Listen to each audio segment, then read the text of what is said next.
Good evening, नमस्कार and welcome to all. मैं यहाँ पर आप सभी का स्वागत करता हूँ। और आज का ये वर्ल्ड हेरिटेज डे जो है, इस उपलक्ष्य में ये प्रोग्राम हमारे directorate of archaeology and museum department, Maharashtra government और हेरिटेज फाउंडेशन दोनों की तरफ से इसे आयोजित किया गया है। तो मैं महाराष्ट्र गवर्नमेंट के हमारे संचालक डॉक्टर तेजस गर्गे जी तथा हमारे जो रीजनल डायरेक्टर जो है, असिस्टेंट डायरेक्टर आरती आड़े जी, मैं उनको भी धन्यवाद देता हूँ।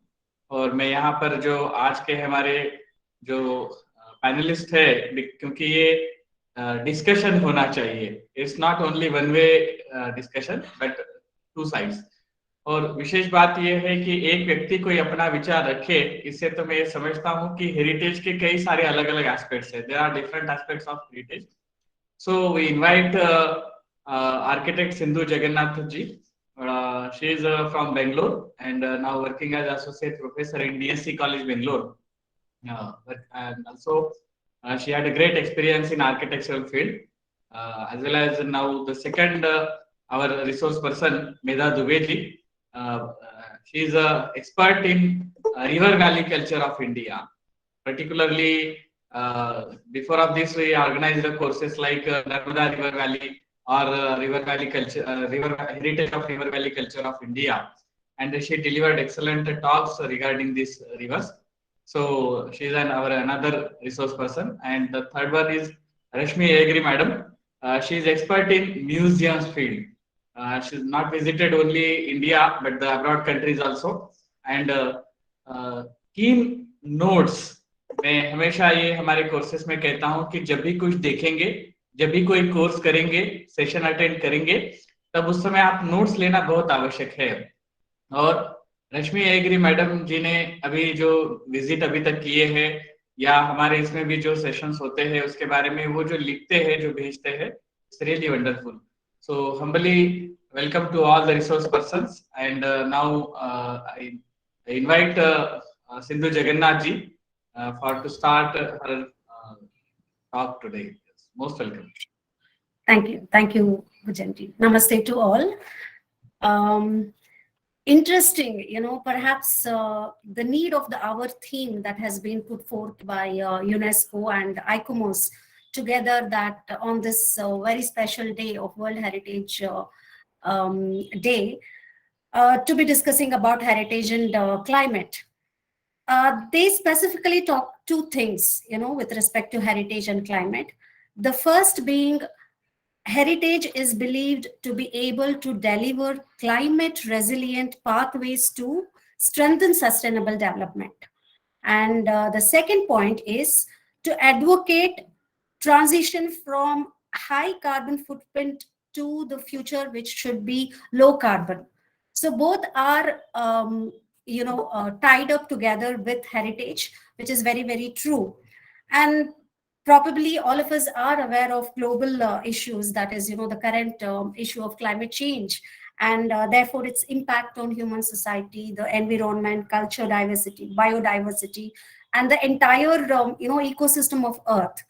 So UNESCO and ICOMOS, they have planned actions towards protecting or probably understanding the same, the heritage and the climate with respect to World Heritage Sites. But today, I would like to put forth few thoughts on reasoning out the reasons why we need to conserve the heritage in the first place, and why is it important with respect to climate. Now, broadly, I would be talking about tangible heritage in terms of buildings, and how they sort of become a part of climate, and or how they respond to the climate, and the intangible aspects or the intangible heritage in terms of festivals and how they have a climate connect, and that is why is that important. And the third, the community heritage. As communities of India, we produce lot of heritage, indigenous heritage in terms of handicrafts and other things. They also have a direct connect with respect to climate. Now, these are the three broad, categories under which I will be putting forth my ideas or my understanding, and we can take forward the discussion based on that. The first tangible heritage or the built heritage. Specifically, I would like to talk about the traditional buildings, or rather, I would put it as vernacular or rural settlements. Now, both the points they kind of confirm, the first with respect to the climate and the second with respect to the low carbon. I'll tell you how. If you take examples of these vernacular settlements, they respond to the climate. If you look at heavy regions which have heavy rains, they are, if you look at the form of architecture, it's very obvious, you see these sloped roofs naturally to drain off the heavy rains. So they respond to the climatic conditions of the heavy rains. And if you look at the hot and dry climates, you see these structures, these settlements, they are all very tightly packed, small size, very closely packed in its spatial organization. And the walls are usually mud and, very thick walls, so that, the heat is transferred inside less because it's hot climate, and very minimal opening. So the architecture of these settlements or these houses, they directly respond to the climate instinctively. And then if you look at the hot and humid regions, you see these courtyard houses and a lot of windows positioned for cross ventilation, so that the breeze sort of cools the inside environment, and they make it very comfortable to live inside these buildings. So when you look at all of this, what we understand is the significance of climate resilient pathway that the UNESCO very precisely puts forth, that the heritage can sort of give us that learning. And secondly, these vernacular settlements or rural settlements, mostly they're all built of local materials, locally available materials. Say, for example, all these coastal regions, be it Kerala or Mangalore or Karnataka coastal regions, they all have these buildings made up of laterite stones, which are naturally available there. So locally available material, local skills, and they sort of build these buildings, or they create this architecture. So which also means that they are using less carbon footprint, which is the second important point that the UNESCO tries to put forth. So as far as tangible heritage, the traditional and rural settlements and vernacular settlements kind of have the answers which probably we could learn from. And coming to the intangible heritage of the festivals, most of our festivals sort of revolves around the seasons, seasonal festivals. They're all seasonal festivals. They sort of celebrate climate change. For example, in the month of January, we have Pongal or Sankranti, we call the same in Karnataka, where we celebrate the climate change and the harvest, the winter harvest. We celebrate the winter harvest and the beginning of the new harvest season for the entire year. And here is when the sun changes his movement. It takes a Uttarayan or moves to the northern orbit of the winter solstice. So the beginning of the summer, you can say. So most of the festivals also celebrate, and they directly have the connect to the climate. Seasonal festivals we have, celebrating season, nature, climate, all of this. And most of our cuisines that we have during these festivals also is what we harvest in those months, and what is harvested in the region. For example, in Sankranti, in Karnataka at least, we have this, we celebrate by sharing the sesame seeds, a mixture, sesame seeds of groundnut, sesame seeds and jaggery. We put them all together and we share it with the neighbors, we share it with relatives, and that's how we celebrate. Now, why is that done? Because it has a very important reason. That during the winter months, we would have lost all the important oils in our body. So this mixture sort of helps to regenerate our body and help us to move through the summer, which is going to come soon. So it has a direct connect to the climate, our intangible heritage. That's why it is very essential to sort of continue to do or celebrate this culture. It's very important. And the third being community heritage. lot of traditional handicrafts, be it weaving, traditional weaves, or I will take an example of rosewood inlay, which is um, very indigenously produced in the region of Mysore in Karnataka. That one rosewood inlay is actually produced by 9 different expertise, and the entire produce or the entire handicraft is made up of natural woods. No artificial or chemical coloring or nothing. The natural colors of the woods are used to create the colors in that particular inlay. So this is from different woods. So the entire product, actually, when it is put to the ground, it dissolves, and it is biodegradable. So similarly, like cottons, weaves, traditional handlooms that we use to produce the cloths and saris and other things, cloth material basically, they're all eco-friendly. They're all harmless to the environment, harmless to human body. So they're very natural, which are created out of the nature. And when they dissolve completely into the nature. So there is nothing, they don't leave the reminiscence which the mother earth cannot digest. So that way they have a very, very strong direct connect, and they are very sustainable because they're good for the nature. And that's how they sort of and these weaves are different. These creations are different for different region, because that is very specific to the region, which means that rosewood inlay is produced in Mysore, and that cannot be really produced anywhere else, across India. The reason being that those kind of woods are locally available. If one has to produce such a craft elsewhere, then the footprint is going to be larger.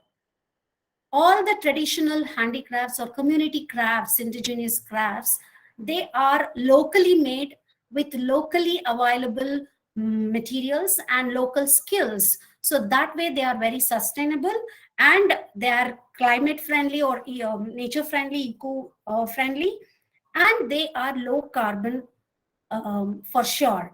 So when we summarize all the three examples that I've just spoken about, the tangible, intangible, and community heritage, all of them give us a clarity and a solution to move forward with these two important ideas that the UNESCO put forth, that is, climate a resilient pathway and a low carbon future. So both the ideas can be actually learned from our traditional knowledge system. Now, to conclude, I would say, how do we actually do the conservation or preservation of the same? The first thing is to bring more awareness to people about the heritage and its importance to the climate and the sustainable future. And then secondly, we need to create a repository of this knowledge system immensely. We fall short in documenting most of this, and therefore we don't have the knowledge system. We are losing the knowledge system day after day. So it is very, very important and an urgent need to put this knowledge system together, somewhere record it, document it, and then continue to practice. And we need to repair and maintain all these heritage buildings for one more reason, because there is something called as, embodied energy in buildings. So that embodied energy in building, meaning the building itself has some kind of an energy. When you destroy the building, you're wasting that energy, and you're adding to the load of the existing ecosystem. So you're destroying the climate in a different way. So that is another reason why probably we need to, preserve the heritage which is there in suitable manner. Either we can convert, adapt and reuse it, or perhaps give it a certain kind of status and preserve it, tourism front. Some way we need to protect and preserve these tangible heritage that we have in abundance. Actually, India is so rich. Every street has something which can offer an idea of heritage. So these are some of the things or some of the ideas that I would wanted to share. Lastly, I would say an ounce of preservation is worth a pound of cure. With this, I would ask the next participant to take over. Thank you. Yes, thank you. Thanks a lot, यहाँ पर कुछ छात्र भी है, मैं उनसे ये जरूर कहूंगा कि जिन बातों को स्कॉलर्स जो बता रहे हैं कृपया उसको नोट कीजिएगा, क्योंकि ये बातें जो हमें आगे चल करके बहुत उपयोगी साबित होगी।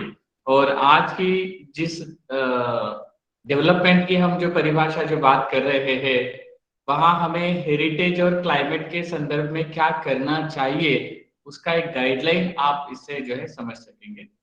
Humbly thankful to you Sindhu ji, बहुत बहुत धन्यवाद। और हम फिर से एक बार आपके तरफ आएंगे। मैं मेधा जी से विनती करता हूँ, जैसे मैंने शुरुआत में ही कहा है, मेधा दुबे जी जबलपुर से है और उन्होंने अपनी शिक्षा जो है वो आर्किटेक्चर में ही की है, मगर river valley cultures specially Narmada के बारे में उनके पास बहुत ही अच्छी जानकारी का भंडार है, तथा उसके साथ साथ उन्होंने भारत की बाकी नदियों के बारे में और उससे संबंधित जो भी आर्ट एंड आर्किटेक्चरल हेरिटेज है उसका भी बहुत सारा अच्छा अध्ययन उन्होंने किया है। मैं मेधा जी से विनती करता हूँ कि कृपया आप अपने विषय की शुरुआत करें। Namaste. Very good evening to everyone. Thank you so much, Bobde sir, for inviting me to this very interesting lecture.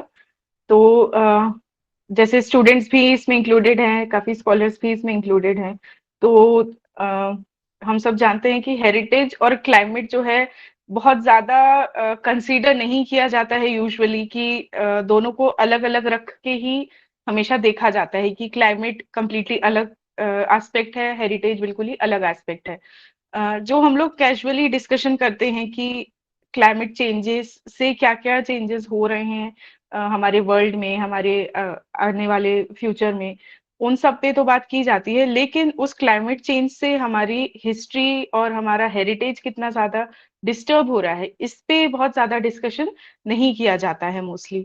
तो जैसे सर ने बोला कि नर्मदा रिवर वैली पे काफी ज्यादा रिसर्च वर्क अभी हम कर रहे हैं कुछ समय से, तो it would be very interesting for you all to know that the Narmada River Valley has been the oldest geological sites, not only in India, but also on the world map. So what I have observed while doing the research work, that the flora and fauna of this area was so rich that there have been homes of some of the earliest dinosaurs, जो दुनिया में सबसे पहले dinosaurs मिले, जो उनके fossils मिले, वो नर्मदा रिवर वैली पे ही पाए गए थे, जबलपुर में और भरूच के कुछ एरियाज में। इतना ज्यादा पहले ये सारी चीजों की डिस्कवरी हुई थी कि तब तक डायनासोर एक वर्ड होता है, ऐसी कोई चीज पाई जाती है, इस बारे में भी लोगों को नॉलेज नहीं थी। तो इतना एडवांस्ड था ये हमारा पूरा Narmada river valley area. Also talking about the flora, अगर हम पेड़ों की बात करें तो we have some of the most amazing evergreen forest over here. जैसे जो टाइप के फॉरेस्ट हमें गंगा के आसपास में, जैसे हरिद्वार में या ऋषिकेश में देखने को मिलते हैं, पूरे पाइन डेसिडुअस एवरग्रीन फॉरेस्ट, उसी तरह का सेम जो है वो फॉरेस्ट हमें देखने को मिलता है नर्मदा के आसपास में भी। जो अमरकंटक का एरिया है, कान्हा है, जबलपुर से मंडला रोड जो है उनमें भी तो पूरे पाइन ट्रीज हैं, जो कि मोस्टली एकदम ठंडी जगहों पे पाए जाते हैं। तो अभी भी काफी सारे फॉरेस्ट हैं, उतना ज्यादा नहीं जितना एक टाइम पे हुआ करते थे। अब जैसे रोड वाइडनिंग है या फिर इलीगल कंस्ट्रक्शन या माइनिंग है, उसकी वजह से जो डिस्ट्रक्शन होता जा रहा है, तो ये जो बायोडाइवर्सिटी थी, ये इसमें काफी ज्यादा चेंजेस आते जा रहे हैं। अपार्ट फ्रॉम दैट, जो नदियों को जोड़ा जाए, एक काफी बड़े लेवल पर प्रोजेक्ट हमारे पूरे देश में चलाया जा रहा है कि हर नदी को आपस में जोड़ दिया जाए, तो वो भी काफी हार्मफुल है। मतलब ये ठीक है कि हर सिटी को पीने का पानी मिल रहा है, लेकिन क्या हम लोगों को समझ में आ रहा है कि जब हम दो नदियों को आपस में जोड़ते हैं, तो जो उनका एक इंडिविजुअल बायोडाइवर्सिटी है, उसको हम कहीं ना कहीं पे खराब करते जा रहे हैं। कि सपोज यमुना में अलग तरह का पूरा डाइवर्सिटी है, वहां की मछलियां अलग हैं, वहां पे जो पेड़ पौधे पनपते हैं उसके आसपास में वो कम्प्लीटली अलग हैं। नर्मदा में कम्प्लीटली डिफरेंट है, ऐसे ही साउथ में कृष्णा कावेरी है, वो कम्प्लीटली डिफरेंट है। तो इन सबको जोड़ देने से कुछ समय तक तो हमारे पीने के पानी की समस्या जो है वो सॉल्व हो जाएगी, लेकिन लॉन्ग टर्म में जब ये बायोडाइवर्सिटी चेंज होने की वजह से नदियों में चेंज आएंगे, आते ही जाएंगे, क्योंकि आप एक साथ इतना लंबे टाइम तक उसको मेंटेन करके नहीं रख सकते। तो फिर ये एक बहुत बड़ा इशू क्रिएट हो जाएगा इवेंचुअली। So, जो evergreen forests that I'm talking about were more than 65,000 square mile the lower Narmada Valley system. तो जिसमें विंध्यन रेंज, सतपुड़ा रेंजेस और जो वेस्टर्न घाट्स हैं, ये सारे भी कवर हो रहे थे। Also we have the wide range of rock formations की मोस्टली ऐसा किसी भी नदी में नहीं देखने को मिलता है कि इतना ज्यादा major rock formations like in the Narmada River Valley, we have marble rocks, we have soapstone, we have limestone, basalt, granite, sandstone, almost all the stones you can find over here. तो इतना ज्यादा अगर हमारे पास में diverse system है already, तो उसे जितना ज्यादा हम प्रोटेक्ट करके रखेंगे। Roads are important, I know, construction is important obviously, but we are doing it on the sake of the climate change and thereby changing the biodiversity of the entire river valley systems. If you would like to understand it in a different perspective, we can take example of the mangrove forest at Sundarbans, which is obviously very important as per the Indian subcontinent. So initially, the Sundarban forest acted as protection from floods. जो ब्रह्मपुत्र में भारी बाढ़ आने की वजह से जो damage होता था, वो इनिशियली जब तक ये मैंग्रोव एक अच्छी कंडीशन में था, तब तक डैमेज जो था वो काफी हद तक कम होता था। लेकिन जैसे ही क्लाइमेट चेंज की वजह से लोग जो पेड़ काट रहे हैं, उस वजह से कंस्ट्रक्शन जो होते जा रहे हैं, उस वजह से सुंदरबंस जो डिस्ट्रॉय हो रहे हैं, ऑब्वियसली वहां का जो जानवर हैं वो भी कम होते जा रहे हैं और फ्लड्स का जो लेवल है वो भी कंटिन्यूअसली बढ़ता जा रहा है। तो अगर हम इसे इस तरह से देखें कि अगर हमें मैनमेड सिस्टम इस तरह का बनाना पड़ता to avoid floods, so this kind of infrastructure would have required more than 300 million US dollar as investment to create such kind of boundary or retaining wall to control the floods. जब हमें ये natural system मिला हुआ है, तो क्यों नहीं हम इसके रिस्पेक्ट कर सकते, क्यों नहीं हम इसे प्रोटेक्ट कर सकते कि वहां का जितना भी एनवायरनमेंट है उसे हम अपने खुद के लिए ही बचा रहे हैं। ऐसा नहीं है कि अगर हम पेड़ों को बचा के रखेंगे तो हम किसी और के फायदे की बात कर रहे हैं। अगर क्लाइमेट चेंज हो रहा है तो हमें और हमारी फ्यूचर जनरेशन को ही इसको बहुत ही ज्यादा एडवर्स इफेक्ट्स को झेलने पड़ेंगे। अदर देन दैट, जो जैसे ग्रेट हिमालयन नेशनल पार्क है, जो वैली ऑफ फ्लावर्स है, जो कि वेस्टर्न घाट्स हैं, उनमें भी काफी ज्यादा पेड़ काट रहे हैं। उसके अलावा जैसे like I gave example of valley of flowers, वहां पे एक टाइम होता था कि पूरा फूलों से भरी रहती थी वो पूरा एरिया। अब जो है उसमें भी काफी मेजर चेंजेस आते जा रहे हैं। तो छोटे छोटे चेंजेस हैं जो कि यूजुअली हम लोग इग्नोर करते हैं, but these kind of issues are very serious and must be taken in a very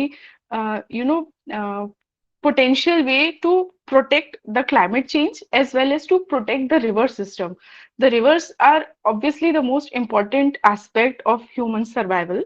अगर रिवर्स नहीं रहेंगी, अगर रिवर्स पल्यूट होती रहेंगी, तो ऑब्वियसली फ्लोरा फोना तो खराब हो ही रहा है। ह्यूमन भी काफी ज्यादा उसको काफी जल्दी एक इस लेवल तक आ जाएंगे कि कुछ बचाने लायक नहीं रहेगा। अनदर एग्जाम्पल इज, जैसे अगर अपन हिस्टोरिक स्ट्रक्चर्स की बात करते हैं, तो Taj Mahal was initially made of the white marble. वहां पर इतना ज्यादा डैमेज हुआ कि पूरा वो that is not very white now, no more. अब वो ऑलमोस्ट येलोइश टिंट में हो चुका है पूरा मार्बल। तो ये सारी चीजें हमें विजिबल हैं, हम लोग देख पा रहे हैं, समझ पा रहे हैं।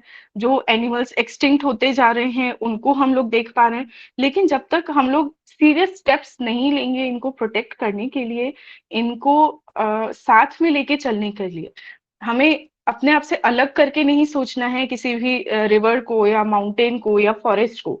These are all part of the human survival system. जब तक ये हमारे साथ नहीं लेके चलेंगे हम लोग, तब तक अकेले आगे बढ़ना is absolutely not possible. So I think I have given my point enough. So let me know if you would like to discuss anything regarding this. till then I would like to pass on to the next speaker. Narmada के Thank बारे you. में नर्मदा के बारे में आपने जो सफर किया जी उसका उसमें जो आज की जो सिचुएशन है तो जी उसके भी कुछ अनुभव बताइए जहां पर आपने खुद विजिट किया था आपके रिसर्च बेस जी जी अभी रिसेंटली कल हम महेश्वर में थे। तो ये अपने रिसर्च वर्क के लिए ही, क्योंकि अब नर्मदा से अब कोविड वगैरह का उतना इशू नहीं है, तो अब साइट्स पे जा जाके देख सकते हैं, उनको स्टडी कर सकते हैं। तो जो ऑब्जर्व किया कि महेश्वर क्योंकि बहुत छोटी सी जगह है, बहुत ज्यादा वहां पे ट्रैफिक नहीं है, पोल्यूशन नहीं है, तो वहां का पानी इतना साफ है कि आप घाट पे बैठोगे पैर पानी में डाल के, तो आपके पैर के सामने से मछलियां आपको तैरती हुई दिखेंगी, बिल्कुल मतलब कुछ सेंटीमीटर की दूरी पे। इतना साफ और अच्छा पानी है वहां पे। ये चीज आपको और किसी घाट पे इतना इजीली नहीं देखने को मिलती। अगर हमें ये देखने को मिल रहा है कि नदी में मछलियां इतना साफ हमें दिखाई पड़ रही हैं सतह पर ही, मतलब उसका पानी उस जगह पर काफी प्योर है।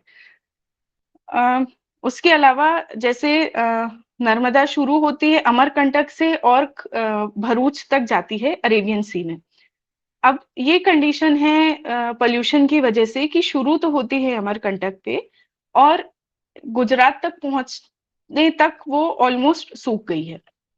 गुजरात में बिल्कुल ही नहीं बची है नर्मदा। तो पूरा एमपी कवर करती है, महाराष्ट्र बॉर्डर कवर करती है, लेकिन गुजरात को जस्ट टच करके उसके बाद वो आगे ही नहीं बढ़ पा रही है। अभी अप्रैल जस्ट मतलब आधा ही हुआ है और अभी ही न्यूज़पेपर्स में आना स्टार्ट हो गया है कि 5-10 किलोमीटर दूरी पर जो बोरवेल्स हैं नर्मदा के, वो ऑलरेडी कंप्लीटली सूख चुके हैं। जो प्लांटेशन ड्राइव्स होती हैं कि हमने रोड बनाने के लिए पेड़ तो काट दिए, लेकिन हम उसकी जगह नए पेड़ लगा रहे हैं। नए पेड़ कैसे लगा रहे हैं? वो कि रिवर के आसपास में यूकेलिप्टस के पेड़ लगा रहे हैं। तो ये हम लोगों को पता है अच्छे से, यूकेलिप्टस के पेड़ जो हैं उनको पानी की आवश्यकता काफी ज्यादा होती है। तो अब आपने नदी जहां पे शुरुआत हो रही है अमरकंटक, डिंडोरी, जबलपुर, यहाँ पर ही आपने यूकेलिप्टस लगा दिया, तो ऑब्वियसली अब आगे तो रिवर कम होती जा रही है। तो एक टाइम पे जो काफी बहुत बड़ी रिवर मानी जाती थी, that was the 5th longest river of India, अब लंबाई में भी उतनी नहीं बची है, चौड़ाई में भी उतनी नहीं बची है। जो फ्लोरा एंड फौना है वो ऑफ कोर्स काफी ज्यादा सफर कर रहा है। तो ये सारे चेंजेस जो हैं ये तो कॉन्स्टेंटली देखने को मिल रहे हैं। सो यहाँ पर क्या हम ऐसा कहें ये नष्ट हो रहा है या चेंज हो रहा है, क्योंकि दोनों अलग शब्द है। एनक्रोचमेंट हो रहा है ये तो साफ तौर पर दिखाई दे रहा है। बिल्कुल। फ्लोरा और फौना की अगर बात करेंगे तो क्या वनस्पतियों में या जो भी है उसमें कुछ बदलाव आया है या नष्ट ही हो गए हैं? Changes is the different thing and पूरी तरह से खत्म होना एक अलग बात है। आपको क्या ज्यादा दिखाई देता है? काफी चीजें हैं जो खत्म हो रही हैं या खत्म होने की कगार पे हैं। जैसे कई सारे जो एनिमल की स्पीशीज हैं वो ऑलमोस्ट एक्सटिंक्शन की तरफ जा चुकी हैं। काफी सारे यहाँ पे बर्ड्स थे या बटरफ्लाइज थे या इंसेक्ट्स थे, वो ऑलमोस्ट खत्म हो रहे हैं या कुछ 8-10 साल में खत्म हो ही जाएंगे। जो पेड़ हैं वो भी क्योंकि जैसे पाइन फॉरेस्ट के बारे में हमने बताया कि यहाँ पे काफी बड़े लेवल पे पाइन फॉरेस्ट पाए जाते थे। अब ये सारे क्लाइमेटिक चेंज की वजह से उनकी जो ग्रोथ पैटर्न है उसमें भी डिफरेंस समझ में आ रहा है। पुराने पेड़ों की हाइट जो होती थी वो मतलब 10-12-15 मंजिल की बिल्डिंगों जितनी ऊंची ऊंची, अब जो हो रहे हैं बिल्कुल छोटे छोटे 8-10 फीट बड़े पेड़ हो रहे हैं। तो उनके जो चेंजेस हैं वो इतने ज्यादा ड्रास्टिक है कि वो धीमे धीमे एक्सटिंक्शन की ही तरफ बढ़ रहे हैं। जी बहुत बहुत धन्यवाद। यहाँ कुछ व्हाट्सएप में भी मुझे सवाल आए हैं। ओके ठीक है, मैं सभी से रिक्वेस्ट करता हूँ कि अगर किसी को कुछ सवाल पूछने हैं तो आप ऑडियो ऑन करके आपको पूछ सकते हैं, या फिर आप चाहते हैं तो चैट बॉक्स में भी मैसेजेस लिख सकते हैं और पूछ सकते हैं। सो उस टॉपिक से रिलेटेड जो भी सवाल होंगे स्कॉलर्स उसी समय आपको जवाब देंगे। जैसे सिंधु जी ने आर्किटेक्चर और उसके बारे में आपको बताया और मेधा जी ने अभी आपको रिवर्स और बायोडाइवर्सिटी और उसके बारे में बात की। तो if there are any questions most welcome, otherwise मैं नेक्स्ट जो स्कॉलर है उनको इनवाइट करता हूँ। Humbly thankful to Medha ji, बहुत बहुत शुक्रिया, आपने बहुत अच्छे किया। लास्ट तक Thank you, रहिए, sir. लास्ट तक भी क्वेश्चन बिल्कुल आए बिल्कुल. तो कुछ जो भी सवाल होंगे रखेंगे और कंक्लूड भी करेंगे. नाउ आई बिल्कुल. Humbly request to Ayyagiri madam, Rashmi Ayyagiri madam, जैसे मैंने शुरुआत में ही कहा था कि देश में और देश के बाहर भी जो संग्रहालय है उसको उन्होंने बहुत अच्छे से समझा और समझ के उसमें कार्य करने का प्रयास किया, क्योंकि हम लोग तो जानकारी पढ़ते हैं मगर उसको समझ करके काम करना जो है वो एक अलग बात है. So she is expert in that. I humbly request to Rashmi madam, please start. Yeah, good evening, and thank you so much, sir, to invite me and giving me so much honored and amazing session by Sindhu ma'am and Mega ma'am. Already, I always enjoyed their sessions. When we talk about museum, I feel wherever we go in the city, how do we know about the city? It's through the museum. So apparently, in our country, museums are not given so much importance. But I have a strong feeling that museum is where we live through our culture and heritage. So it should have equal importance. And climatic change and weather change also affects museums and its artifacts. I have a small presentation to show you, so which makes it very clear what are the problems we are facing right now with the museums.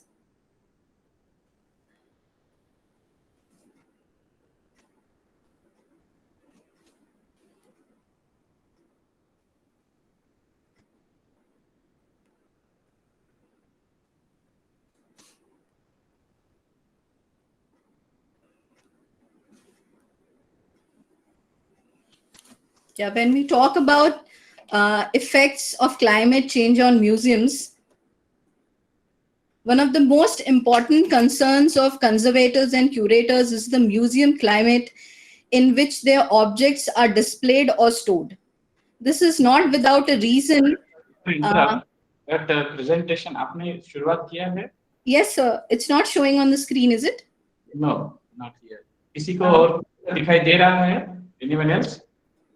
No, sir, no. No, Okay. sir. No, not able to see it. Yes. Okay. Please try again. Okay, I'll just try again, sir. Yeah.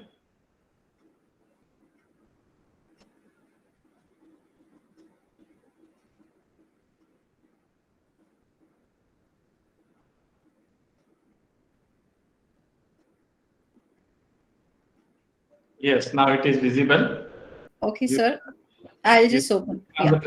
Yeah.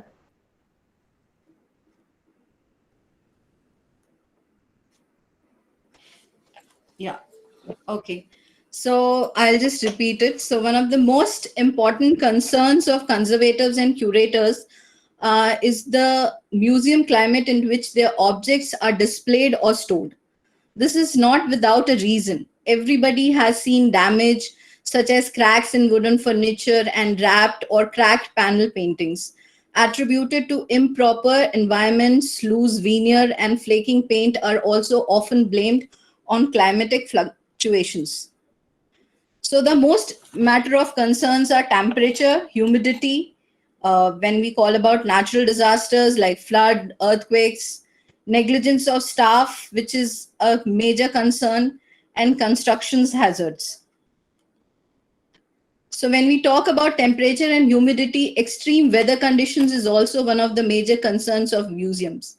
Acceleration and deceleration of outside temperature leads to fluctuation of temperature inside the museums. The stability of surroundings environment is a vital and basic factor in the presentation of art, requiring temperature and humidity to be strongly controlled. Fluctuation in temperature and humidity caused by external factors such as the weather or the number of visitors are a major problem for museums. Fluctuations that occur repeatedly over a short period of time will have the most damaging effect, as the materials do not have enough time to acclimatize. For example, an influx of people at one time will increase the humidity considerably, especially on a rainy day. The effects may be visible, such as materials wrapping or cracking, or they can be microscopic, brittle, and fragile, and less able to readjust their internal moisture level without damage. Museums need to control the environment around exhibits 24/7 as the temperature and relative humidity can fluctuate frequently and dramatically on daily basis. This requires constant operation of the humidification system, which therefore needs to be reliable and responsive. Most important is natural disasters, like when we talk about heavy rainfall. Heavy rainfall and flooding is a major and a regular concerns of museums. Classical city like Venice has a major issue of flood every year, where the museums are in constant threat of damaging of artifacts. 2016 floods made museum like Louvre to reorganize their storage space and display exhibits and look for a new space. Our major city like Mumbai facing very heavy rainfall every year is a serious issue of our major museums like Prince of Wales Museum, Chhatrapati Shivaji Museum, Modern Art Gallery. Display of such beautiful artifact in this museum needs proper preservation, not only by staff and government and from the general public too. I believe a general awareness program should be designed by the museums for general public. We should learn from examples of Miami museums where they revived their system completely after the hurricane disasters. Very unfortunate that in earthquake conditions we cannot do much, but one should have disaster management program in museums too, which I think our museums lack. Negligence of staff, yes, this is a major concern of museums. We need to have proper trained staff from ground zero level to upper level. They should have awareness and ethics code to maintain the museums. When Bhujang sir talks about the ethics of code, I think it is a very important thing to maintain when it comes to museums and archives. There should be a proper documentation of artifacts with their conservation records. A daily temperature chart should be maintained for the museum temperature control. The storage space, I believe, hamare yahan storage spaces are like dump grounds. They are not even checked, the mold, it should also be in a proper organized condition with proper care of temperature control and fire hazard. Fire hazard is again a major issue. When we talk about construction hazards, air condition installation and ducting of ventilators and pipe is also a major concerns of museum, because ये छोटी सी चीज कोई ध्यान नहीं देता. Installation in new constructions is not an issue, but proper measures to be taken, as in there should be no moisture formation on walls should be there. In monumental architecture building, one should be careful for not damaging the structure by heavy installations. Proper safety measures should be kept in mind in case of fire hazards. How can the people and artifacts can be taken to safe place? So I have an overall view which says most important factor is self-awareness. When we talk about everything, I think Sindhu ma'am also and Meda ma'am also said the same. Self-awareness and attitude to conserve and preserve our heritage and culture. Experts in this field sharing their knowledge and expertise with younger generations, and organizing programs in schools and educational institutions, asking the multinational companies to join hands. So this is there, and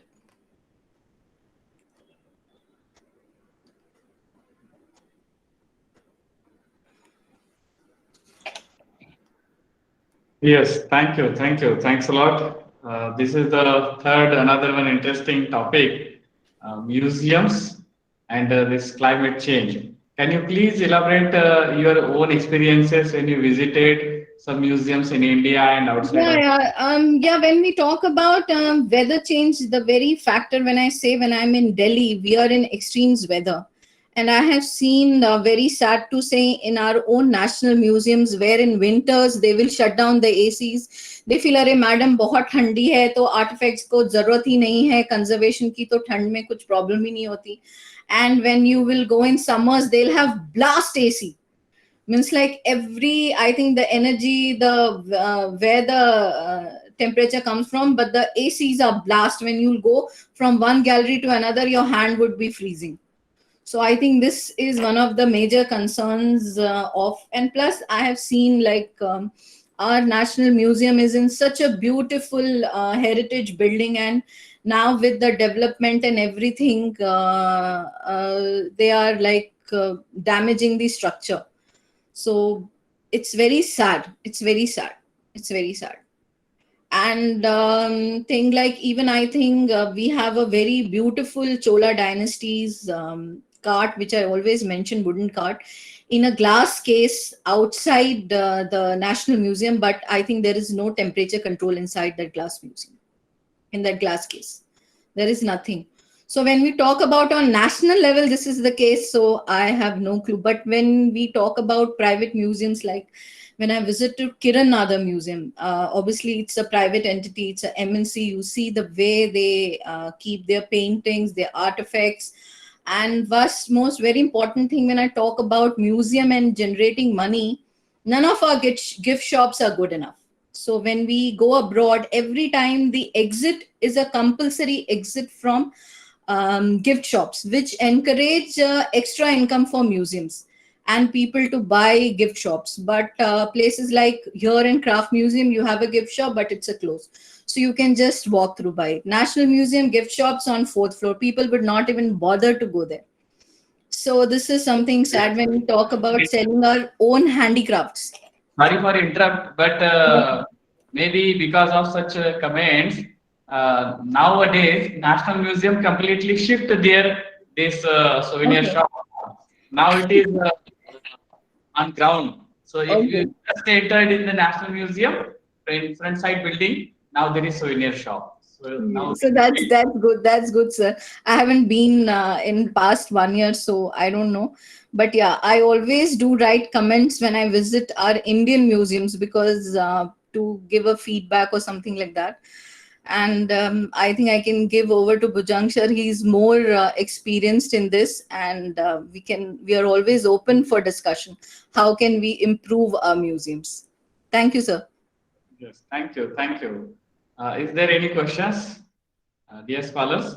You want to ask any questions regarding the museums and climate? किसी को museums और climate के बारे में अगर कुछ पूछना है तो आप पूछ सकते हैं. Rashmi madam, can you please say a few words about the museums you visited abroad India? Yeah, when we talk about museums abroad India, like the one thing very good when I visited museums abroad in Europe, one thing I really liked, I mentioned to sir also, all the museums have a cloakroom. So I asked one of the museums, why do they have cloakroom? So they said, ma'am, most of the people come here are tourists. So they have a heavy backpack, they have jackets, and carry so much, and walking around the museum is so difficult. So we have a locker where they can keep the bag. We have a jacket room where they can hang the jacket, relax, and just enjoy the museum's shoulder free. So wherever they can walk, they can sit. So this is one facility which I really believed was very good. They said they can just take their cameras and click photographs and need not bother about. And plus, it is safety for the other artifacts also. You need not bang things with your bags. Second thing which I liked was giving a sheet, activity sheet to kids when they enter.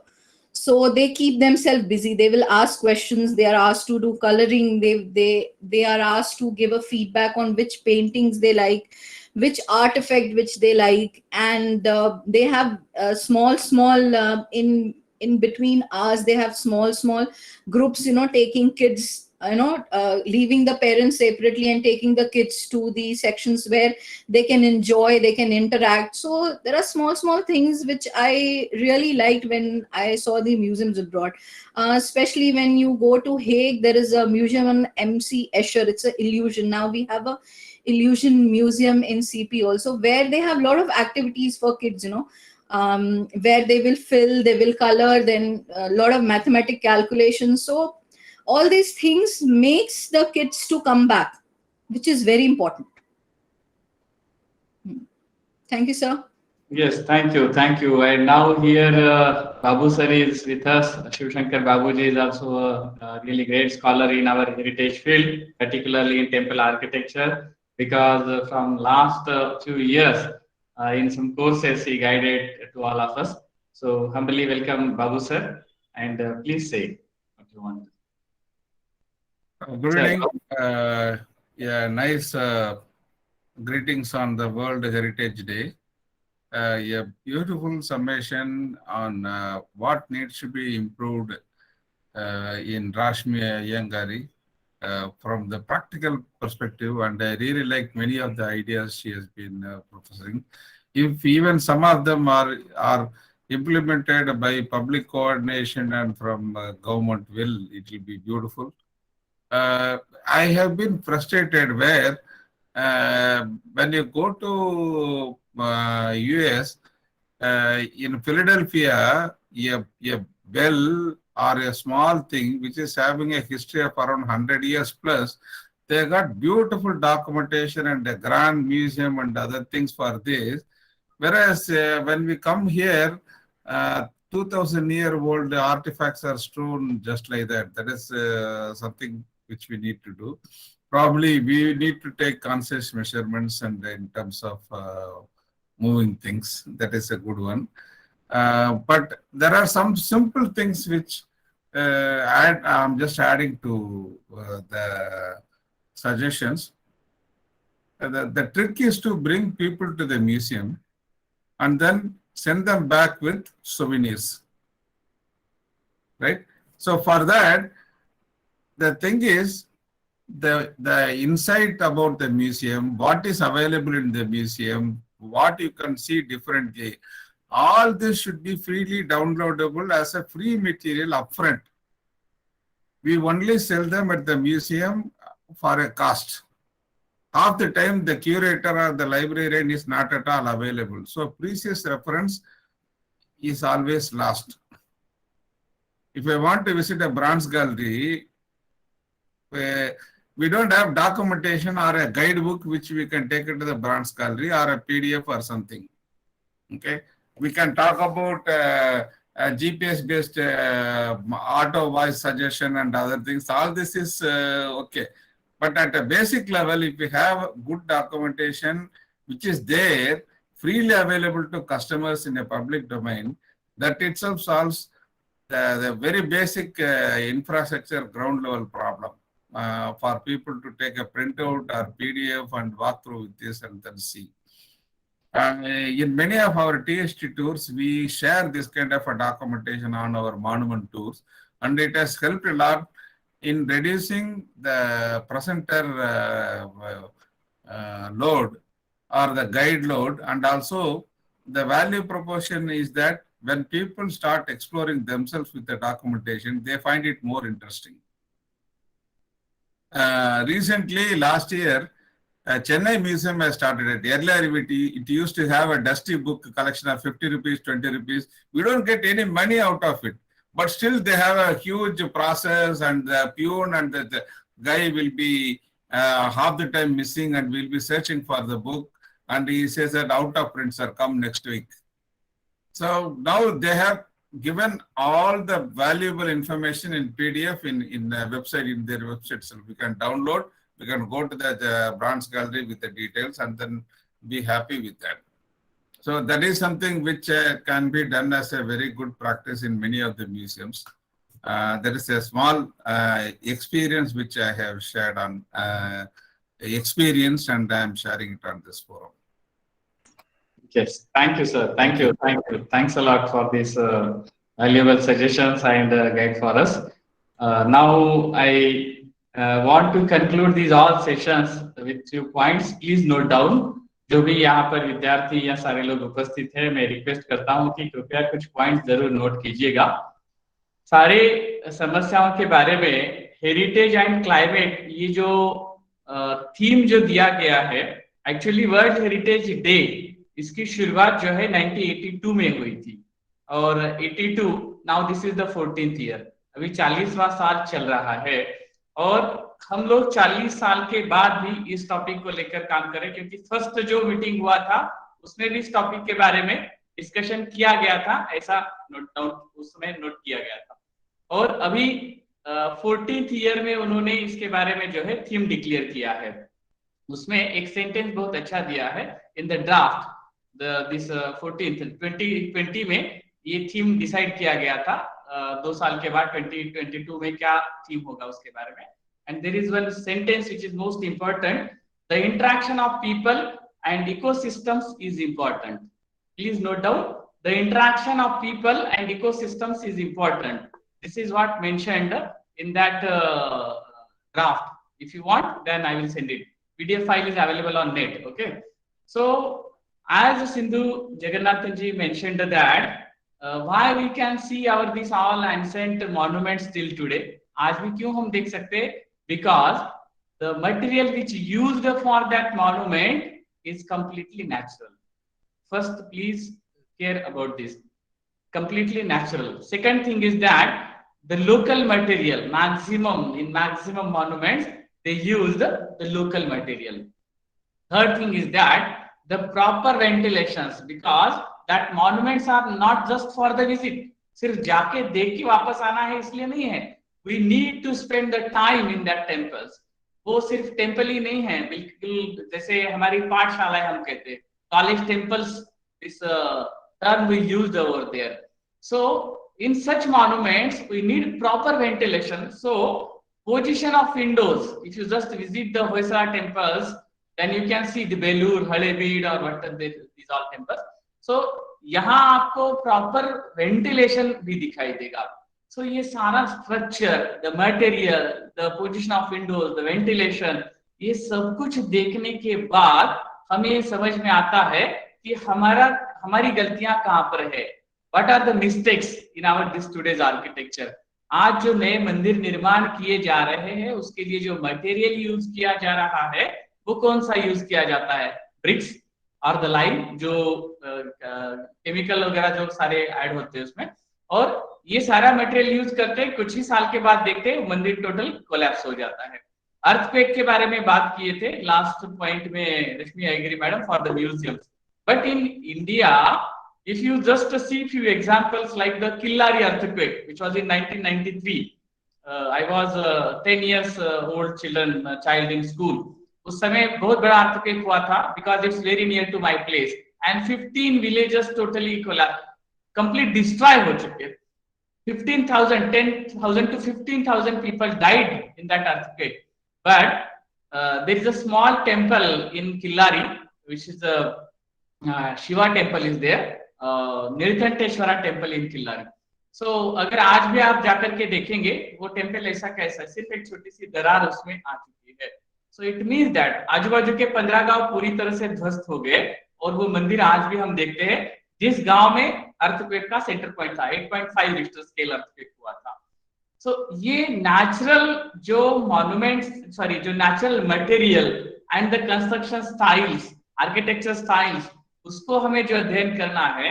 So heritage and climate की जब हम बात कर रहे हैं तो संग्रहालयों की हम बात कर रहे हैं, ह्यूमिडिटी प्रॉपर नहीं है, टेम्परेचर प्रॉपर नहीं है. बट म्यूजियम्स कंस्ट्रक्शन करते समय या किसी भी आर्किटेक्चर, किसी भी वास्तु को निर्माण करते समय क्या हमने कभी इस बात पर ध्यान दिया कि इकोसिस्टम को हम कैसे जिंदा रखेंगे?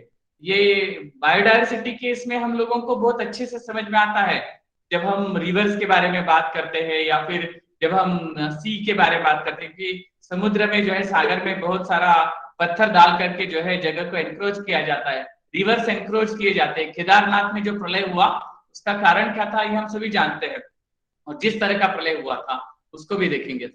तो ये बात जब हम एनक्रोचमेंट की जब बात करते हैं उसी समय हम जो आर्किटेक्चर की जब बात कर रहे हैं तो इकोसिस्टम्स, क्या किसी ने अभी तक कोई म्यूजियम खड़ा करते समय कभी हमने सोचा कि हम इस तरह का एक मॉन्यूमेंट बनाएंगे कि जहां पर आपको एसी, एयर कंडीशनर्स, एसी तो अभी मशीन अभी आया है ना, या फैंस, मैं तो फैन तक भी, अभी मैं यहाँ बैठा हूँ मेरे ऊपर फैन नहीं है, सॉरी टू से दैट, जो कपड़े मैंने पहने हुए हैं ये खादी है तो इससे मेरा बॉडी जो है वो गर्मी को अब्सॉर्ब कर लेता है. आज भी रात को मैं आराम से सो सकता हूँ, दोपहर में जब 44-48 डिग्री तक टेम्परेचर होता है तब भी मैं मेरे कमरे में बिल्कुल आराम से बैठ सकता हूँ बिना फैन के, और आज भी मेरे कमरे में कोई नहीं आता है मेरे फैमिली के अंदर. इसका कारण है क्योंकि हमारी बॉडी नेचुरल है और जो कपड़ा हमने यूज किया है वो उसके लिए पूरक है. क्या हम इमारतों का निर्माण करते समय कभी इन चीजों के बारे में सोचते हैं कि हम ऐसे मॉन्यूमेंट को तैयार करेंगे, ऐसा कंस्ट्रक्शन करेंगे. एक just example, if you just want to see 20 years old example of this Canada University Hampi, please visit that university. For me it's a role model because the vice chancellor of that university was from the same community. जो पत्थरों का काम करने वाले जो लोग होते हैं उसी कम्युनिटी से वाइस चांसलर साहब थे. उन्होंने माइलस्टोन बना के रख दिया. It's a really great model.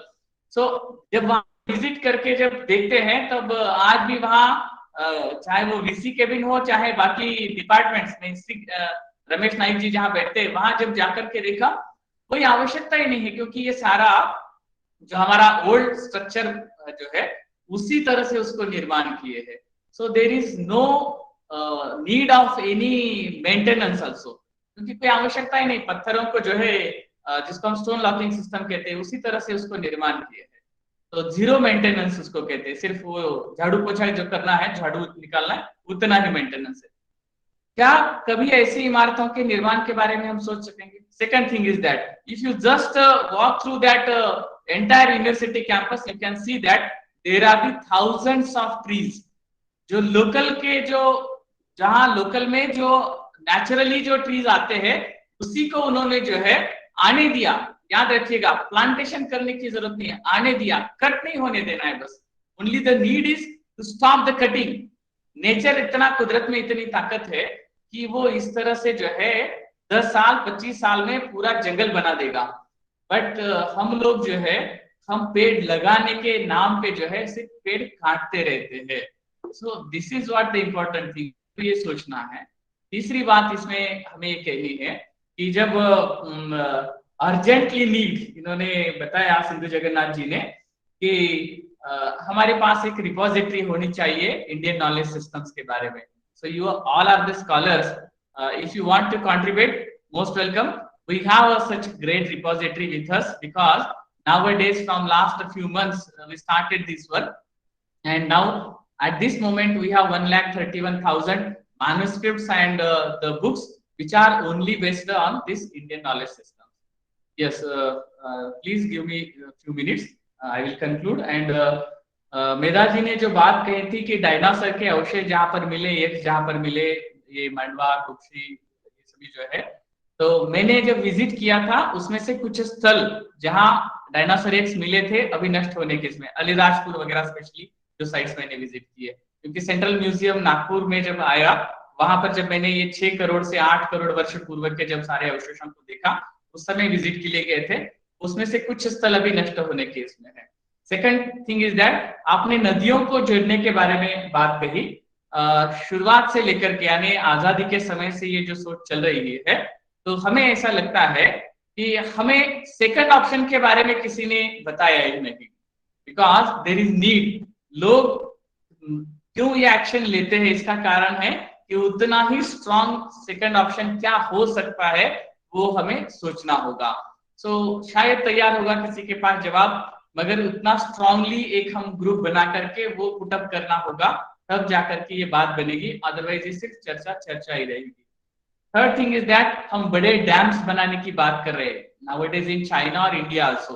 बड़े बड़े डैम बनाने की, उसके दीवारों को बढ़ाने की बात चल रही है, या नदियों को जो है रिवर्स का जो बाढ़ आने वाली है, फ्लड जो है, उसको दीवार बना करके रोकने की बात हो रही है. But humbly I want to say that nowadays there in USA जिसका हमने अनुकरण किया, जिसको कॉपी करने की हमने प्रयास किया, आप देखिएगा कि डीकैनलाइजेशन हो रहा है.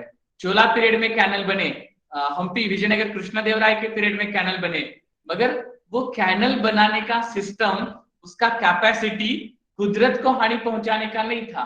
मनुष्य मात्र को जितनी आवश्यकता है उतने तक, और उसका एक अपना सीमित दायरा था. उसको याद रखना होगा. इतना नहीं कि एक ही डैम से जो हजारों गांवों को पानी चला जाए, ऐसे डैम नहीं बने हैं. कृपा करके इसको सोचिए. छोटे छोटे डैम्स, चेक्स डैम जैसा वर्ड हम यूज करते हैं, या कोल्हापुर बंदारा हम महाराष्ट्र में वर्ड यूज करते हैं. स्मॉल, जहां आवश्यकता है उतना ही, मगर हमने जो है दोनों तरह से मैक्सिमम कंजम्पशन है तो मैक्सिमम जो है उसको बनाते जाएंगे. ये सोच रख के जो है इसको नुकसान पहुंचाया है, ऐसा मुझे लगता है. एंड मेधा जी के बातों में से सारी जो उन्होंने जो बातें कही, ये बात समझ में आती है. महेश्वर का उन्होंने एग्जाम्पल दिया, where there is less travellers, जहाँ ह्यूमन इंटरेक्शन बहुत इंटरवेंशन कम है, वहां कुदरत अच्छी है। यही उदाहरण मैं भी गंगा मैया के लिए देता हूँ। जब वो ऋषिकेश लक्ष्मण झूला से आती है, तो जब उस तरफ देखते हैं हिमालय की तरफ में गंगा के इसमें, तो बिल्कुल शुद्ध दिखाई देती है। पानी जो है बिल्कुल नीचे का स्तर साफ दिखाई देता है, तल दिखाई देता है। मगर आगे अगर बढ़ेंगे तो चाहे वो ऋषिकेश में हो, चाहे हरिद्वार में हर की पौड़ी हो, आगे जहां जाते तो पानी बिल्कुल गंदा हो चुका है। सो ह्यूमन इंटरवेंशन जहां भी बढ़ा है, वहां पर जो है कुदरत को नुकसान ही पहुंचा है।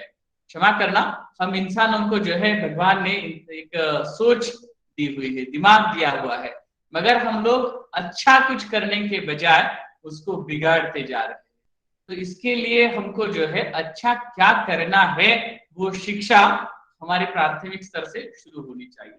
And the last one, museums के बारे में रश्मि एग्री मैडम ने जो कहा, first is temperature humidity. Again I want to say that, अभी मैंने भी इसके पहले जितने म्यूजियम डिजाइन किए उसमें मैंने भी यही गलती किया कि उसमें एसी होना चाहिए, ये होना चाहिए, ये करता रहा। बट फ्रॉम लास्ट 2 म्यूजियम जो डिजाइन करने का मौका मुझे मिला, तो उसमें मैंने इको फ्रेंडली म्यूजियम्स क्या हो सकते हैं, इको स्ट्रक्चर उसका कैसे हो सकता है, तो उसके बारे में मैंने कुछ डिजाइन बनाए और मुझे उसमें सफलता मिली, क्योंकि मैंने एक छोटा मॉडल उसका बना करके पहले प्रयोग किए और हमारे CSIR और नीरी जैसी संस्थाएं जो है, वहां के जो साइंटिस्ट, उनके साथ इसके बारे में लंबा डिस्कशन हुआ, जब जाकर के उस मॉडल को हमने एक्सेप्ट किया। एंड अभी हमारा नागपुर काटोल रोड पर 110 एकड़ में जो बनने जा रहा है प्रोजेक्ट, 1200 करोड़ का वो प्रोजेक्ट है, उसमें हमने इस मॉडल को अपनाया है। और अभी जो बिल्डिंगें बन रही है, क्योंकि जो नया भी ये बना, तो उसमें भी इको फ्रेंडली स्ट्रक्चर्स अभी दिखाई दे रहे हैं पूरे भारत में भी।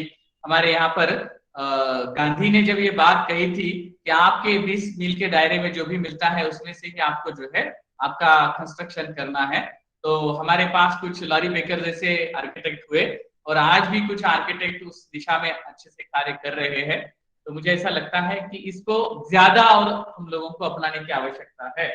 देन एक बात आपने कही, रिलायबल एंड रिस्पॉन्सिव संग्रहालय के इसमें, अभी यहाँ पर तो बात आती है, पहले तो हमारा जो स्टाफ निग्लिजेंस की आपने बात कही, डायरेक्टर लेवल से इसकी बात शुरू होनी चाहिए। स्टाफ तो बहुत दूर की बात है, क्योंकि संग्रहालय के बाहर जो है हमने जो चीजें रखी हुई है आज भी, सेंट्रल म्यूजियम्स, मैंने कई बार एग्जांपल दिए है, सेंट्रल म्यूजियम्स के बाहर आपने चोला पीरियड का चैरियट का एग्जांपल दिया नेशनल म्यूजियम के इसमें, but till there are hundreds और thousands of the sculptures, so beautiful sculptures which are there outside the museums, और वो खराब होते जा रहे हैं मगर किसी का उसको ध्यान नहीं। जाकर के देखिए, मैंने 10-12 साल पहले जब फोटोग्राफी किया या आज भी जब जाता हूँ देखता हूँ, डिफरेंस तुरंत समझ में आ जाता है।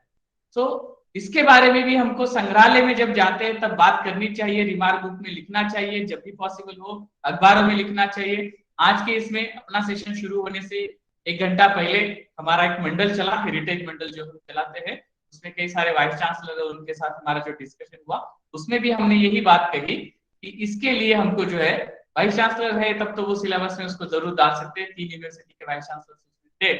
और बाकी हमारे जो सिलेबस, कल भी हमारा महाराष्ट्र स्टेट बोर्ड के इसमें NCERT और उन्होंने जो पाठ्यक्रम टीचर्स ट्रेनिंग और स्कूल ट्रेनिंग के बारे में सुझाव मांगे थे, तो कल हमने उसमें फिलअप करते समय भी हेरिटेज के बारे में पर्टिकुलरली ये क्या था कि we should need a proper training on each level. सिर्फ बड़े हैं वो गलती करेंगे तो चलेगा, नो, अगर मैं भी हूँ गलती करता हूँ तो क्षमा नहीं है, मुझे भी जो है अच्छे से ट्रेनिंग मिलना है। सो डायरेक्टर लेवल से नेशनल म्यूजियम, इंडियन म्यूजियम जो भी होंगे, बड़े म्यूजियम से या बड़े आर्काइव्स या एनी हेरिटेज जो भी जिसको संभालने वाले लोग हैं, उनको प्रॉपर रूप से ट्रेनिंग मिलना है। आपने लास्ट में डॉक्यूमेंटेशन की बात की, टेम्पल्स डॉक्यूमेंटेशन के बारे में बाबू सर ने एक बात बताई कि जहां 100 साल पुराना भी अगर कोई मंदिर है तो वहां पर उसका प्रॉपर डॉक्यूमेंटेशन है। हमारे देश में लाखों की संख्या में ऐसे मंदिर है, मगर जब किसी शहर में जाकर, किसी गांव में जाकर, जैसे गदग का एग्जांपल मैं देता हूँ, गदग डिस्ट्रिक्ट में लकुंडी नाम का गांव है, या गदग शहर के जो 3 जगह पर जो अलग अलग मंदिर है, एक त्रिकुट जहाँ पर कॉम्प्लेक्स है, पूरा टेम्पल कॉम्प्लेक्स है, सोमेश्वरा टेम्पल है और वीर नारायण टेम्पल है, इनके बारे में, या फिर लकुंडी जैसे गांव में, छोटे से गांव में जो 50 मंदिर है, किसी इतिहास के शिक्षक को जाकर के भी जब हम पूछेंगे इसका डॉक्यूमेंटेशन आपके पास अवेलेबल है क्या, तो हमें कोई जवाब नहीं मिलता है। इन एजेंडा के बारे में भी इसके बारे में कई बार बात की है। सो वी नीड, हमें ये आवश्यकता है। और इंटरेस्टिंग और इंटरेक्टिव जब आप कहते हैं, म्यूजियम्स में हम इंटरेस्टिंग इंटरेक्टिव कहते हैं, but why not there in our heritage places also? क्यों हमारे हेरिटेज प्लेसेस जो है उसको भी हम बच्चों को समझ में आए इसके लिए कुछ करें, ऐसी कुछ एक्टिविटीज हम करें जो लोकल स्कूल्स कॉलेजेस हो उनके साथ मिलकर के ऐसे प्रयास क्यों नहीं कर सकते हैं? म्यूजियम में कार्ड दिए जाते हैं, क्या मंदिर के बाहर हम इस तरह से नहीं कर सकते हैं? बाबू सर जैसे लोगों को समझाते हैं, उन्होंने कहा कि हम पहले उनको रीडिंग मटेरियल देते हैं और लोगों में एक उत्सुकता निर्माण होती है, उनको एक जानकारी मिलती है और जाकर के क्या देखना है वो पता चलता है। सो ये प्रैक्टिसेस को, बेस्ट प्रैक्टिसेस को क्यों हम अडॉप्ट नहीं कर सकते? सो ये सारी बातें जो है, हम नेचर, हेरिटेज और क्लाइमेट की बात करते हैं। So we need to start it from ourself. शुरुआत जो है ना हमें खुद से करनी होगी। मैं चाहे जो करूंगा अपनी मनमानी और दुनिया को बताऊंगा कहानी, ये नहीं चलेगा। तो हमें भी जो है खुद से शुरुआत करनी होगी, मेरे अपने डे टू डे लाइफ से। कार्बन फुटप्रिंट्स की हम बात कर रहे हैं, मगर कुदरती इसमें अगर देखा जाए या हमारे सारे साहित्य को निकाल कर देखें, प्राचीन साहित्य को, उसमें भी ये बात जो लिखी है कि हम जो है consumption of natural resources very less. इसे एक शब्द बहुत अच्छा यूज किया था, स्वेच्छा से स्वीकार की हुई गरीबी। मैं इसमें ज्यादा डिटेल में नहीं जाऊंगा, क्योंकि सब कुछ है मगर छीनने के लिए नहीं है, सब कुछ है मगर उसको उपभोग जो है वो निरीक्ष वृत्ति से लेना है। जितना आवश्यक है उतनी मात्रा में उसका यूज करना है, तब जाकर के आगे आने वाली जनरेशंस को ये उसी तरह से मिल पाएगा जैसा आपको मिला था। तो बढ़ोतरी नहीं कर सकते कोई नहीं, मगर कम से कम उसको जो है नष्ट मत कीजिए, यही एक विनती है। मैंने अपनी बात को मेरे अपने इसमें रखने का आपके सामने प्रयास किया। हो सकता है मैंने भी कुछ गलतियां की हो, आप मुझे उसके लिए क्षमा करें। और सिंधु जी और मेधा जी ने पहले से हाथ ऊपर किया था, मैं रिक्वेस्ट करता हूँ, यस प्लीज से व्हाट यू वांट। मेधा जी और सिंधु जी, आप कुछ कहना चाहते हैं? मेधा जी और सिंधु जी, क्या मेरी आवाज आ रही है? हाँ जी सर। बन रहा है। सबसे पहले तो थैंक यू, बहुत अच्छा समरी दी आपने सारे सेशंस की। एक जो आपने पॉइंट रेस किया कि नदियों को जो जोड़ा जा रहा है उसको हो सकता है इसलिए किया जा रहा है क्योंकि हमें उसका दूसरा ऑल्टरनेटिव नहीं पता। लेकिन इसका एक बहुत अच्छा ऑल्टरनेटिव ये हो सकता है कि जो हमारे पास ऑलरेडी हैं चीजें उनको हम कंजर्व करने की कोशिश करें। जो हमारे पूर्वजों ने कुएं बनवाए, बावड़ियां बनवाई, छोटे तालाब, तलैया, इस तरह की चीजें हर शहर में देखने को मिलेगा, गांव शहर सब में है। लेकिन आज की डेट में हम क्या कर रहे हैं, सब पे इंक्रोच करके उस पे कंस्ट्रक्शन करते जा रहे हैं। तो ऑब्वियसली जब बारिश के पानी को जमीन में जाने की जगह नहीं मिलती है तो वो घरों में घुसता है, क्योंकि वो तो उसकी नेचुरल स्पेस है, वो वहीं पे जाएगा। तो ये बात आप जो अगर कह रहे हैं, महाराष्ट्र में एक शिवकालीन पानी पुरवठा योजना नाम से गवर्नमेंट ने चलाई, पॉलिटिकल में वो बंद भी हो गई, मगर उसको जिंदा रखा यहाँ के कुछ लोगों ने। ग्राम वार्ता संवर्धन मंडल, मेरा गांव मेरा heritage, my village my heritage, इस नाम से मिशन शुरू किए। और जैसे हमारे यहाँ जलगांव डिस्ट्रिक्ट में हरेश्वर पिंपल गांव जैसा गांव है, धुलिया डिस्ट्रिक्ट में मेथी जैसा गांव है, तो इन गांव में लोगों ने, एनक्रोच कौन करता है? जिसका अपना वैयक्तिक स्वार्थ है वो करेगा या सिस्टम्स करने का प्रयास करेंगे। मगर जब गांव इसको समझेगा कि ये हमारी आवश्यकता है, हम इसको मिलकर संभालना है, देन ओनली इट्स पॉसिबल। ऐसा मैं हमेशा कहता है, अगर कोई विरोध नहीं करेगा तो समझ लेना है सबको मरना है, क्योंकि आदमी अपने स्वार्थ के लिए कर रहा है या कोई सिस्टम अपने स्वार्थ के लिए कर रही है और हम तमाशबीन बनकर अगर खड़े हैं तो परिणाम तो भुगतने हैं सबको। तो आज ये सारा जो है, ये प्रोग्राम्स करने का मकसद ही वही है कि हमको अवेयरनेस जो है हमारे खुद से शुरुआत होकर के फिर हमको सब तक पहुंचना है। बिल्कुल। फिर सेकंड पॉइंट जो आपने रेज किया कि पुराने समय के जो मंदिर थे, जो 1000 साल पुराने भी हैं, वो आज भी उसी कंडीशन में है, थोड़ा बहुत कुछ माइनर सा डैमेज है, उसके अलावा कोई उसमें डैमेज नहीं है। तो एक चीज ये भी है, I don't know if I am politically correct और नॉट, क्या हमें अब जरूरत है इतने ज्यादा मंदिरों को बनाते रहने की, हर आधे किलोमीटर पर, हर पेड़ के नीचे? जो हमारे पास है ऑलरेडी, इतने खूबसूरत मंदिर हैं, इतना अच्छी विरासत है हमारे पास, उसे प्रोटेक्ट करके रखना क्या ज्यादा इम्पोर्टेंट नहीं होना चाहिए हमारी और हमारे आने वाली जनरेशन्स के लिए? जब तक हमें ये समझ नहीं आएगा कि हमारे पास जो है वो सबसे इम्पोर्टेंट है, हमें नए की जरूरत नहीं है। जी जो देखिए, इतनी ये बात इम्पोर्टेंट चीज है उसको ज्यादा अच्छे से रखना चाहिए। जो है ये श्रद्धा के साथ जुड़ी हो सकती है। कोई ऐसा भी बिल्कुल है, उस समय हमारी 10 करोड़ लोक संख्या थी तो हमने 10 लाख बिल्कुल मंदिर बनाए, अब 100 करोड़ हो गई, 100 लाख बनाएंगे।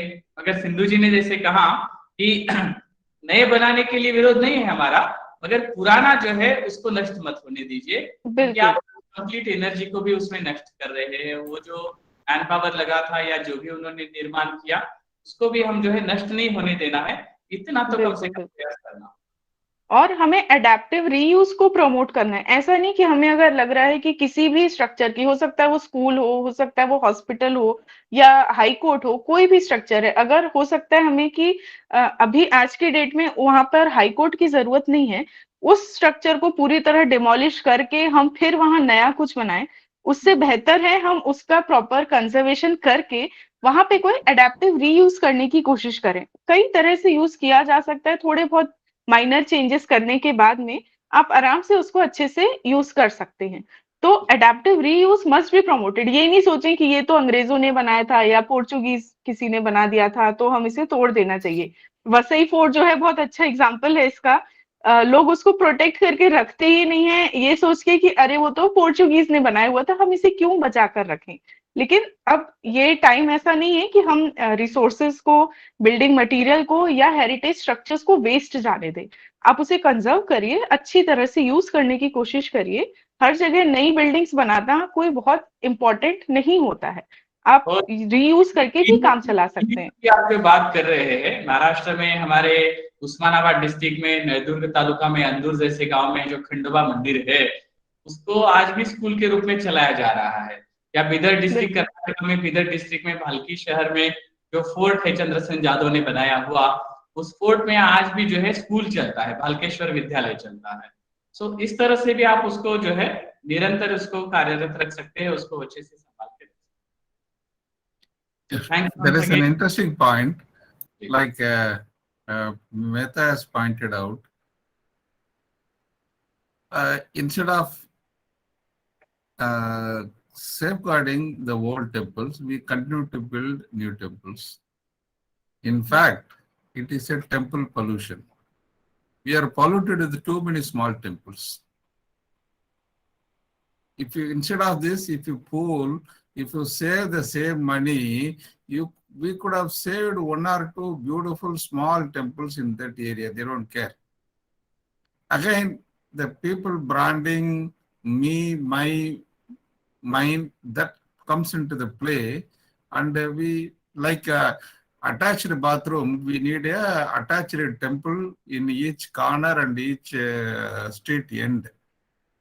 So when this kind of proliferation comes in, people don't care. So they go to my own temple. When this my own temple concept comes, we forget the main regular temple. This is a psychological change which we may also need to look through. Because human mind always looks at my mind. The moment I see a local temple where I am the Dharmakata or I am the chief person, he will not go to a bigger temple dilapidated, he will not support that. This also, I am being a bit radical. There should be a ban on new small temples, or you should collect a license fee. At least from the license fee, we can require some monuments and new collection. Because this trend, if you see this, it has become a business.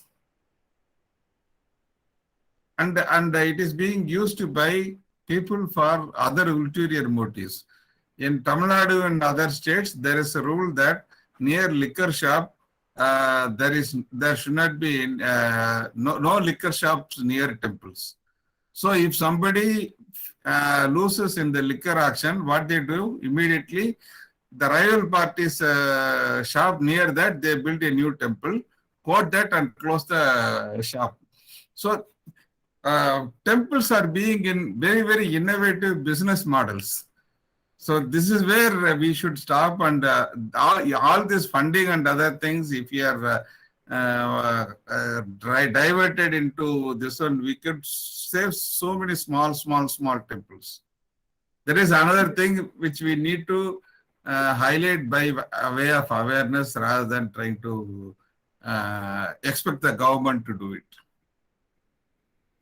Yes. Thank you, sir. Thank you. Thank you. All points are so valuable. Yes, Sindhuji, you want to say something? Yeah. Actually, a couple of things. Very, very interesting discussion, I must say. And thank you for the opportunity, sir, again. And मेधा जी का तो session हम हमेशा enjoy करते हैं. And Rashmi ji, I could connect to you directly because I have a very small enterprise, a social enterprise, where I have all of these, GI tag products, handicrafts. I have these Udupi saris, which are very traditional and all. And I know the difficulty of preserving them from the climate per se. During winter season, it becomes so moist. And like sir mentioned, I don't have an AC. We don't need actually AC in Bangalore, but nowadays, due to the climate change, people are going for AC. One must remember that, to produce one AC, we have to chop out not just one or 200 trees, for the entire preparation of one AC. You can imagine the amount of, natural thing that we are compromising for this. So because I don't have AC and I have a very, passive cooling design based on which the construction has happened, I'll have to, remove those saris and dry it and keep it. And even the rhododendrons and all of that. It's a task to actually store these artifacts. So the museum ka situation jo Rashmi ji ne bata rahi thi, wo bilkul I could, connect it to that very directly. And practices, which also was mentioned, like reuse and adaptive reuse and all that, they're very, very important for us. And the temple thing that we were discussing, it is all about the attitude of people towards our heritage. The way we see it and the way we perceive it, and our priorities and importance. Today how it's changing. And now in my practice, in the agreement, I have one point which I have inserted where I say that I will sign the agreement if they allow me to plant minimum of one or two trees, if the situation permits. I will give the seed and I will give the sapling, and that is my contribution or incentive for the clients to give me project. That's a must rule, which I go ahead. And I've lost a couple of projects because I was too particular about all these, certain things. Anyway, that's the second thing. But there are 100 ways available, and we just have to open up our mind and think and change our attitude towards the heritage that we have. And climate is a big, big issue, and not just for us in terms of living or the environment, but also that's the lifeline that we are actually dealing with.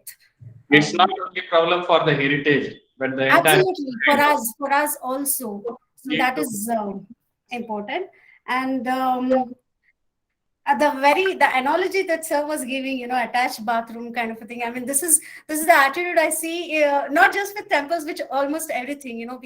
We deal everything with political mind, which is not really right. And we do that, and we say that my thing for everything, but why not heritage? Why aren't we really consciously saying that this is my heritage, that is why I need to preserve it and conserve it? And like Medha ji said, we have a B plan. So conservation, preservation, and that's the plan. We don't have to really do everything from scratch or new. We already have a plan, and that's what we are discussing today. So it's an amazing session. Thank you. Yes, thank you. Humble request to all the participants, please on your video for just a minute. Humble request to all the participants, including all the resource persons, please on your video for a minute. Humble request to all participants, कृपया 1 minute के लिए सिर्फ अपना video on करें ताकि हम सभी का एक ग्रुप फोटोग्राफ ले सके. बाबू सर, सविता जी, विमल जी, कांचन जोशी मैडम, अश्विनी जी, रत्ना मुच्चम जी, यस, जिनको पॉसिबल है वो सभी 1 मिनट के लिए सिर्फ वीडियो ऑन करना है, एक ग्रुप फोटोग्राफ लेना है. Okay. Please Sir, on your. it is showing that you have enabled my video. Oh, just a minute. Sorry. Okay, now Yeah. now you can open. Now anyone can Excuse open. excuse Yes. me now sir it is मेरा भी on नहीं हो रहा है. Now Okay. now you can open. Yeah, please. Yes. सभी लोग निष्ठा जी, बैग्स बनी जी, गौरी कारलेकर जी, साक्षी जी, मुरली मोहन सर, सुजवल साड़ी ji. Sujwal ji is also good scholar. He is from Nashik Thane और उन्होंने भी बहुत अच्छा कार्य किया है इस क्षेत्र में. सो सभी को मैं रिक्वेस्ट करता हूँ कि कृपया आप अपना वीडियो बस 1 मिनट के लिए ऑन करें. दिव्या जी, अंजनी जी, कुछ लोग बाकी है वो भी अपना वीडियो ऑन करें. Yes okay. आप भी ग्रुप फोटो लें और सभी का स्माइल चाहिए. Yes okay. Thank you. सबका बहुत बहुत शुक्रिया और धन्यवाद इसलिए कि हम लोग ये हेरिटेज अपना है, माय हेरिटेज रिस्पॉन्सिबिलिटी यूज करते हैं. सो इस तरह से हम कोरोना के विकास माय शब्द जो यूज करने की ये शुरुआत हुई थी, वैसे ही हेरिटेज को भी हम माय हेरिटेज माय रिस्पॉन्सिबिलिटी ऐसा समझकर हम कार्य करें. गणेश मंडल बनाते हैं, दुर्गा मंडल बनाते हैं गांव-गांव में, उस तरह से हमारा हेरिटेज मंडल भी होना चाहिए. मैंने जो कहा शुरुआत हमने अपने से की है, फिर हम दूसरों को बताने के लायक हो सकते हैं. तो 2 गांव में हमारे बाजू-बाजू यानी जलगांव और धुलिया दोनों बाजू के जिले हैं. दोनों जिलों में ये प्रयोग किया, बहुत अच्छी सफलता भी मिली. और अभी हमने नागपुर आए हैं, तो नागपुर में हमने हेरिटेज मंडल ये डिस्कशन के रूप में शुरुआत किया है. आप भी अगर उसमें ज्वाइन होना चाहते हैं, वंस इन अ वीक एक आवर 1 आवर का वो डिस्कशन होता है. तो if you want most welcome, आप भी इसमें जुड़ सकते हैं. तो मैं फिर से एक बार आप सभी का धन्यवाद देता हूं और यहाँ पर जितने भी रिसोर्स पर्सन आए उन सबको government of Maharashtra, directorate of archaeology and museum और हेरिटेज फाउंडेशन की ओर से धन्यवाद. बाबू सर आपका भी बहुत बहुत धन्यवाद कि आप ही हम सभी के लिए गाइड है. और जो सारे पार्टिसिपेंट चंद्रकांत लाठिया सर भी यहाँ पर है, सीनियर मोस्ट पर्सन्स और scholars. So thank you sir. We will meet again. Thank you. Thank you. Have a nice day. Thank you.